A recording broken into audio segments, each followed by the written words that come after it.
പെൺകുട്ടികളെന്ന് പറഞ്ഞാൽ കല്യാണം കഴിക്കുക, കുട്ടികൾ, വീട്. 1400 വർഷം മുമ്പ് മക്ക കണ്ട ഏറ്റവും വലിയ ബിസിനസ് വുമൺ ആരായിരുന്നു ചോദിച്ചാൽ പ്രവാചകന്റെ ഭാര്യ ഖദീജ റളിയല്ലാഹു അൻഹ.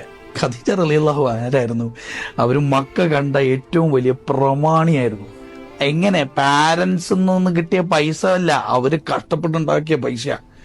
അവര് ഹാർഡ് ഏൺഡ് ആയിട്ട് ഉണ്ടാക്കിയ പൈസ കൊണ്ട് ബിൽഡ് ചെയ്ത ഒരു വലിയ സാമ്രാജ്യം ഉണ്ടായിരുന്നു മക്കയിൽ.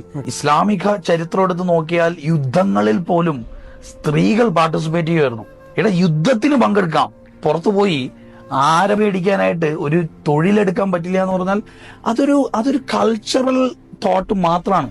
അതിനെ ഈ പറഞ്ഞ വിശ്വാസമായിട്ട് കണക്ട് ചെയ്യുമ്പോൾ പലപ്പോഴും കുട്ടികളുടെയൊക്കെ മനസ്സിൽ എന്താണ്, ഞാൻ പഠിക്കുന്നത് കല്യാണം കഴിക്കാനാണ്, ഫുഡ് ഉണ്ടാക്കാനാണ്, കുട്ടികളാണ്. അപ്പൊ ഇതാണ് നമ്മൾ അവരിൽ അടിച്ചേൽപ്പിക്കുന്ന വിശ്വാസം. ഇനി ഇത് എല്ലാ കമ്മ്യൂണിറ്റിയിലും ഉണ്ട്. പെൺകുട്ടികളെന്ന് പറഞ്ഞാൽ കല്യാണം കഴിക്കുക, കുട്ടികൾ, വീട്. അതിനപ്പുറം ഒരു ലോകവും ഇന്ററാക്ഷൻ, ഒരു സ്പേസും, അതിനപ്പുറം ഒരു വലിയ സാധ്യതയും ഉണ്ടെന്ന് നമ്മൾ അവരെ പറഞ്ഞു പഠിപ്പിക്കണം.